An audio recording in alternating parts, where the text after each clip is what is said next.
Foi descoberto por Galileu, refinado por Isaac Newton e, na mão de Albert Einstein, deu origem à teoria mecânica do cosmos. Foi um dos mais profundos mistérios em toda a física. Todos os corpos caem com a mesma aceleração constante. No vácuo, todos os corpos caem com a mesma aceleração constante.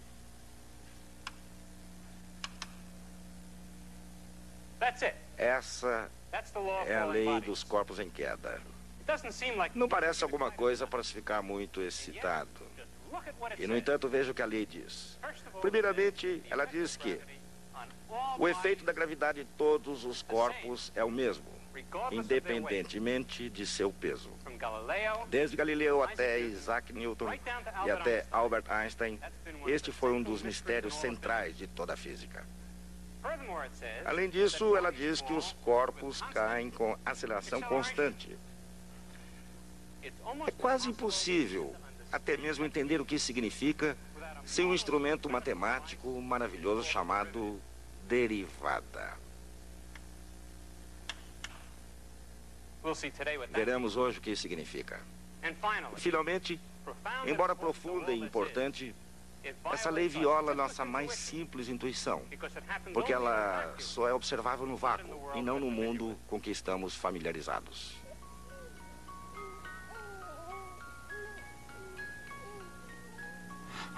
Para todos nós, o efeito da gravidade terrestre foi provavelmente o primeiro encontro com as leis da natureza.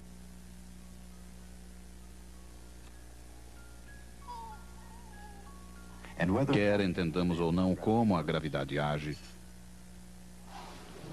nós temos um grande medo de seus efeitos. Mas exatamente qual é o efeito da gravidade? Alguns corpos caem à Terra rápida e diretamente, enquanto outros comportam-se bastante diferentemente. Em alguns casos, a atração gravitacional pode ser resistida quase indefinidamente. A fim de se ter uma ideia de como e por que os corpos caem, nós necessitamos separar o efeito da gravidade sobre um corpo em queda do efeito oposto, o do ar através do qual o corpo está caindo. Em outras palavras, nós devemos imaginar um corpo caindo não no ar, mas no vácuo. Por exemplo, o que acontece se uma moeda e uma pena caem simultaneamente de uma mesma altura? Elas se comportam exatamente como esperaríamos. Cada uma cai com uma diferente aceleração. Mas isso ocorre só por causa da resistência do ar sobre os dois objetos. No vácuo, a moeda, a pena e qualquer outro objeto cairá exatamente com a mesma aceleração.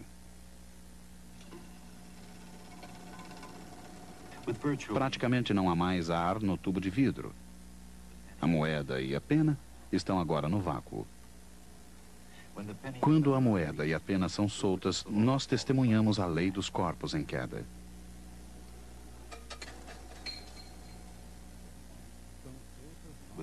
Sem o efeito da resistência do ar, em outras palavras, no vácuo, todos os corpos, independentemente de seu peso, cairão exatamente com a mesma aceleração.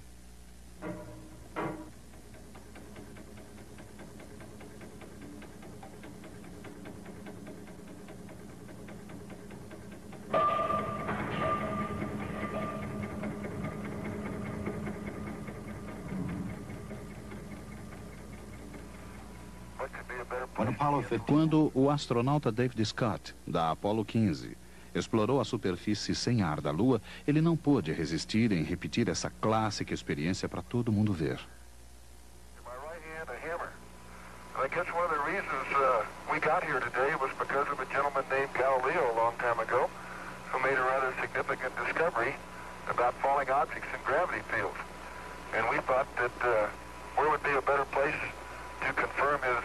Findings on the moon, and I'll drop the two of them here, and hopefully they'll hit the ground at the same time. How about that? Proves that Mr. Galileo was correct in his findings.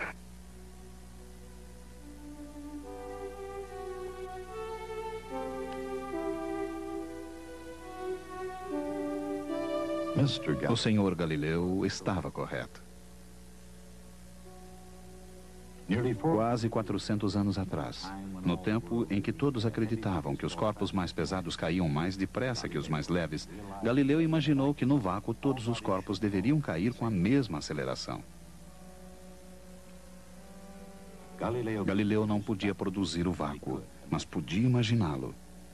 Ele visualizou um corpo mais pesado ligado a um mais leve. Com esse corpo composto, ele perguntou, cairá ele mais rápido ou mais devagar que o corpo pesado sozinho? Se o corpo mais leve caísse mais devagar, ele frearia o corpo mais pesado. Então, o corpo composto deveria cair mais devagar que o corpo mais pesado sozinho. Portanto, o corpo composto deveria cair mais rápido que o corpo pesado, e não mais devagar. Obviamente, a visão arraigada de que quanto mais pesado é o corpo, tanto mais depressa ele cai, conduz a uma inevitável contradição.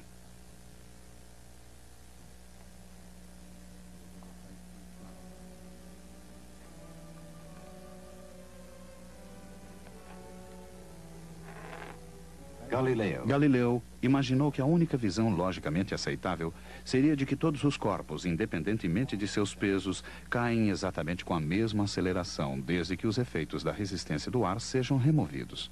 Se todos os corpos no vácuo caem com a mesma aceleração, a próxima pergunta é: qual é exatamente esta aceleração? A partir de experiências comuns, nós efetivamente sabemos algo sobre corpos em queda.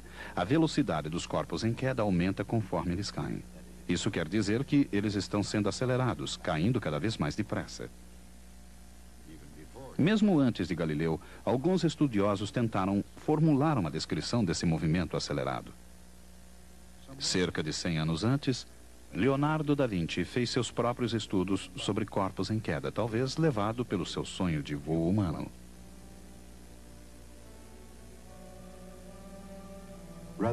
Ao invés de perguntar quão rápido cai um corpo, Leonardo da Vinci perguntava quanto ele cairia em sucessivos intervalos de tempo.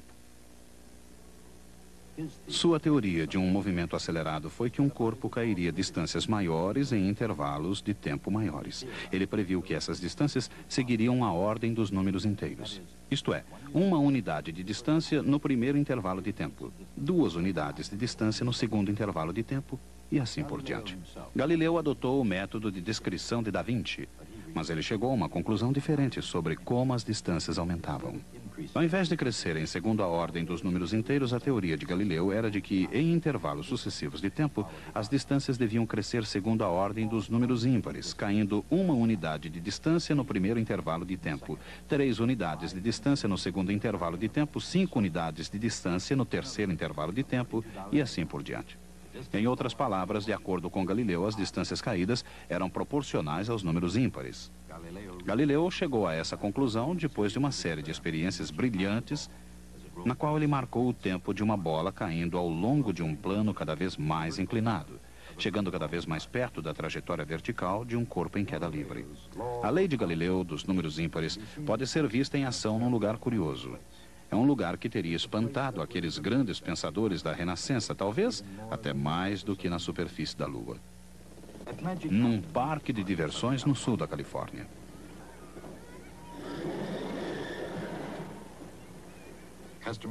Os frequentadores pagam com prazer pelo privilégio de serem lançados através do espaço sob a influência da gravidade.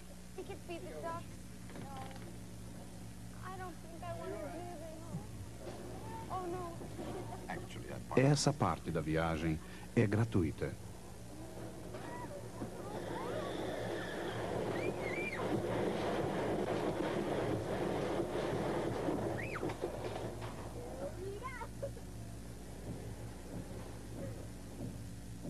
Na verdade, os frequentadores do parque pagaram por uma prova de sobrevivência.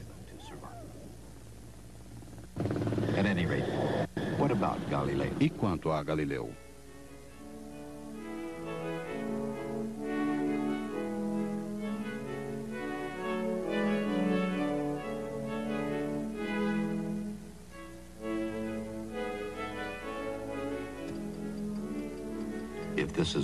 Se essa é uma unidade de distância, esta deveria ser 3. Esta deveria ser 5. E assim por diante. E é exatamente isso que se verifica. Galileu estava correto. Em intervalos sucessivos de tempo, as distâncias caídas realmente seguem os números ímpares. Mas há outra coisa acontecendo e Galileu a entendeu perfeitamente. Note a distância total caída em cada ponto. Após o primeiro intervalo de tempo, 1 unidade de distância. Após o segundo intervalo, 4 unidades de distância. Após o terceiro intervalo, 9 unidades de distância.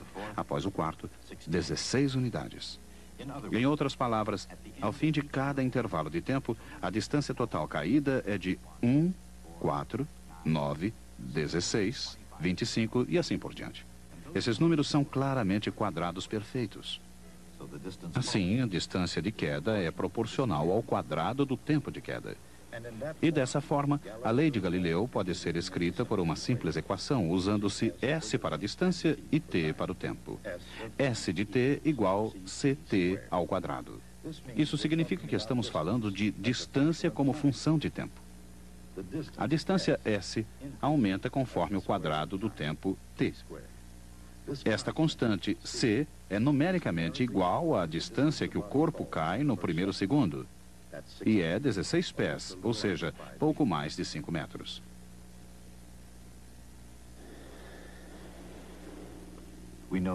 Nós sabemos que em qualquer ponto da queda, a distância caída é CT ao quadrado. Assim, no instante T igual 2 segundos, a distância da queda foi de C2 ao quadrado, ou seja, 4C. Se usarmos 16 para o valor do C, então saberemos que a queda foi de 64 pés. Esses símbolos afirmam que, para qualquer valor do tempo T, nós podemos achar o valor de S. Nesse ponto, a petrificada passageira em queda livre pode nos perguntar quanto ela caiu em cada instante do mergulho. Um passageiro mais perspicaz pode querer saber também quão rápido ela está caindo. A velocidade é a distância caída dividida pelo tempo da queda. Se o corpo caiu 64 pés nos 2 primeiros segundos da queda, então a velocidade média da queda foi de 32 pés por segundo.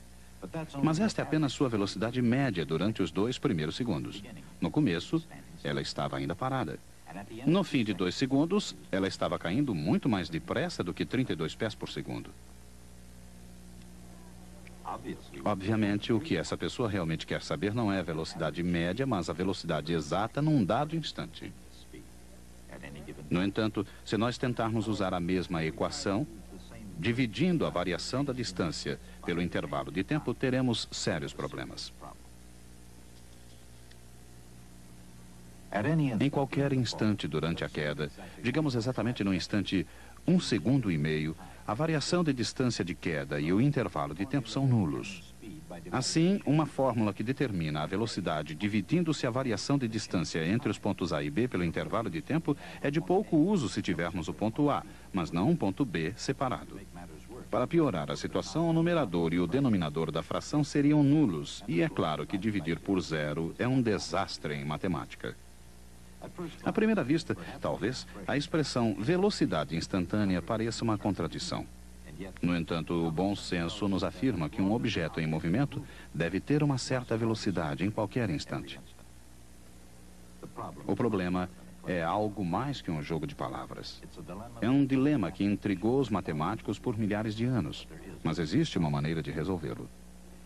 Ao invés de perguntar pela velocidade instantânea num exato momento t, nós podemos perguntar qual é a velocidade média da mulher entre o instante t e h segundos mais tarde, no instante t mais h. Agora, o intervalo de tempo é simplesmente de h segundos.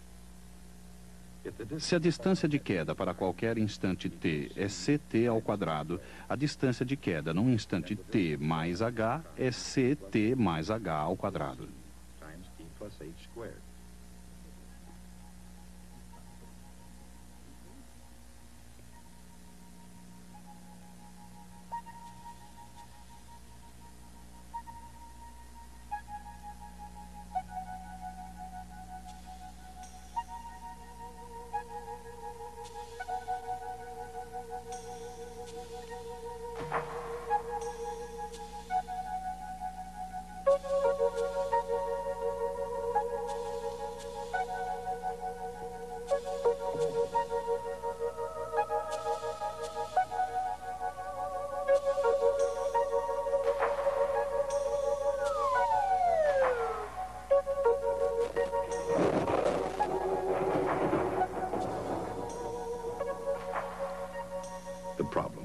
problema está resolvido.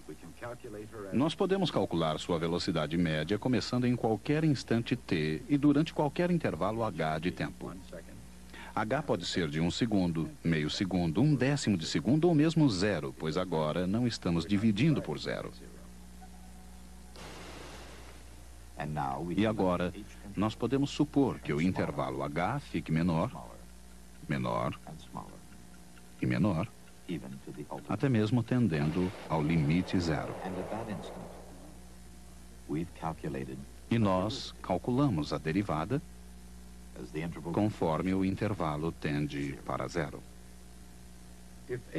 Se h é exatamente zero, nós verificamos que a qualquer instante t, a velocidade instantânea representada por v é 2ct. Usando o valor 16 para c, nós podemos dizer a ela: Adame, não se preocupe com nada. A distância que você caiu foi de 16t ao quadrado pés, e a velocidade em cada instante é simplesmente 32t pés por segundo.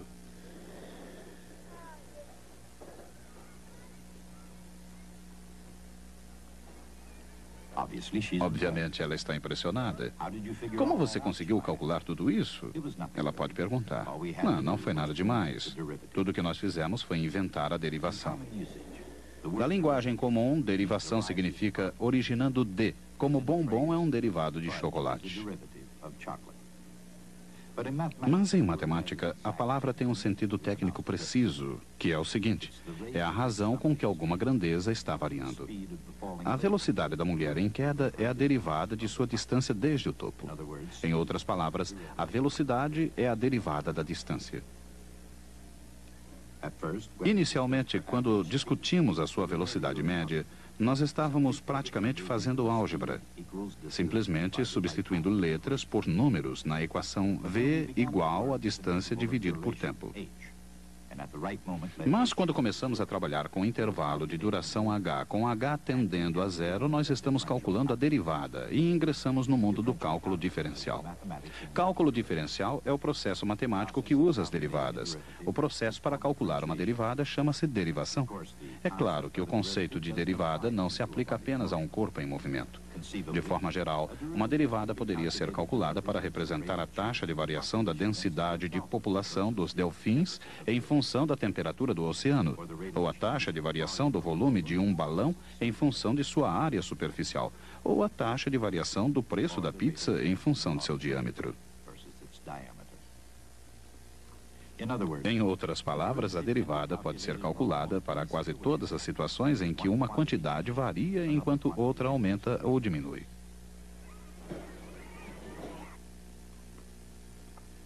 Para obter a velocidade a partir da distância, nós calculamos uma derivada. Mas e a aceleração de um corpo em queda?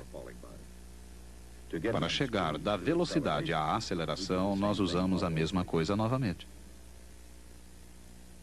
Se v é uma função de t dada por 2ct, então v para t mais h é dado por 2c t mais h.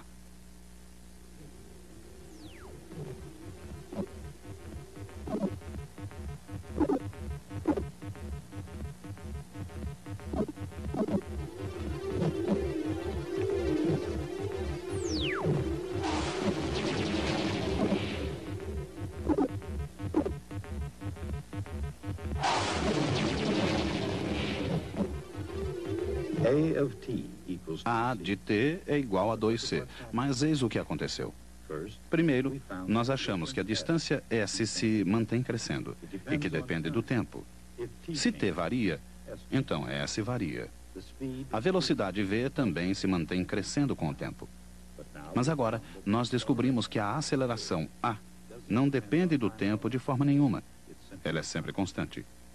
A igual a 2c. Independentemente do valor de t, A é sempre o mesmo. E finalmente acabamos.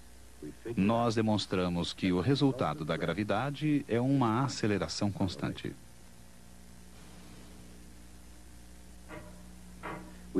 Nós conseguimos responder a 3 questões sobre corpos em queda: quanto, quão rápido e quão rápido ele cai mais rápido.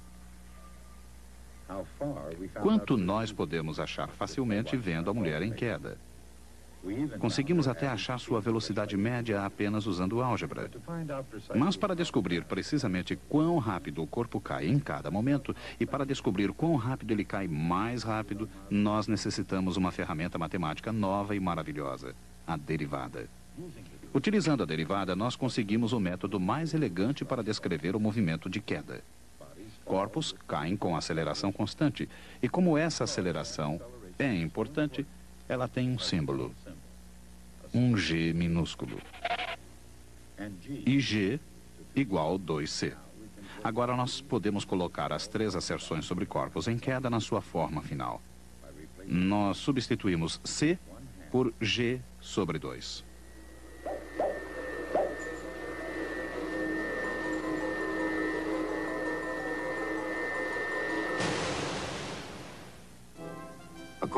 De acordo com a lei dos corpos em queda, um corpo cai com uma aceleração constante, com velocidade proporcional ao tempo, e cai a uma distância proporcional ao quadrado do tempo.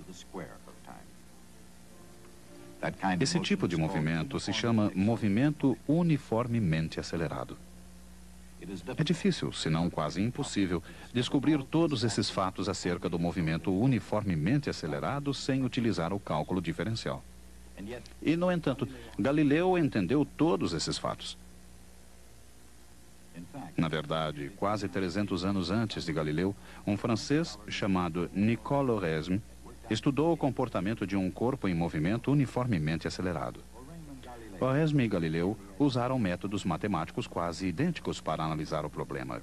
Seus métodos eram baseados não em equações algébricas, mas em proporções entre as quantidades e as figuras geométricas. A derivada foi descoberta uma geração após a morte de Galileu por Sir Isaac Newton e Gottfried Wilhelm Leibniz. Com esse poderoso método de análise, tipos ainda mais complicados de movimentos puderam ser facilmente analisados. Descrever movimentos uniformemente acelerados tornou-se verdadeiramente simples. Sem derivadas, é difícil entender o significado de aceleração. É ainda mais difícil descobrir o movimento uniformemente acelerado e prever todas as suas consequências. E, no entanto, foi o que Oresme e Galileu fizeram. Eles descreveram o movimento uniformemente acelerado e previram todas as suas consequências. Foi um ato de pura genialidade.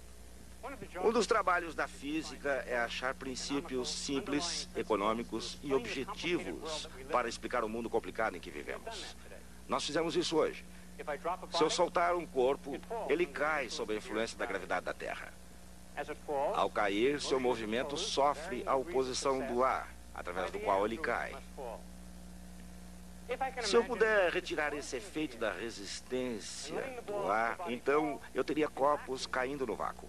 E poderemos observar um fato surpreendente. Todos os corpos caem com a mesma aceleração. Poderia estar satisfeito com esse fato. Além do mais, descobrir isso foi uma conquista impressionante. Mas certamente não estamos satisfeitos. Nós queremos saber por que isso é verdade. Qual é a natureza da gravidade para causar tão estranho comportamento? Tal questão tornou-se uma das mais profundas na história da física. Ela persistiu mesmo até nosso século. Ela foi o ponto de partida do qual Einstein construiu a teoria da relatividade geral. Mas com isso nós estamos nos adiantando em nossa história. Uma vez que aprendemos que existe uma só lei para todos os corpos em queda, o trabalho era descrever isso a todos com precisão. Nós fizemos isso também. A lei é: todos os corpos caem com a mesma aceleração constante. Aceleração é a medida da variação da velocidade, e velocidade é uma medida da variação da distância. Assim, nós temos de fato três preciosas expressões matemáticas sobre corpos em queda. Elas são todas verdadeiras e elas estão relacionadas umas às outras por uma das maiores e mais cruciais descobertas da história da matemática, o cálculo diferencial. O cálculo foi descoberto por Isaac Newton e Gottfried Wilhelm Leibniz. Foi um triunfo maravilhoso, o mais importante evento na matemática em milhares de anos. Newton e Leibniz sacrificaram a alegria de sua descoberta numa disputa sobre quem merecia os créditos por tê-la descoberto primeiro. Tudo isso são detalhes na história que nós desvendaremos. De acordo com a lei dos corpos em queda, um corpo cai com aceleração constante, com velocidade proporcional ao tempo de queda, e cai uma distância proporcional ao quadrado do tempo de queda.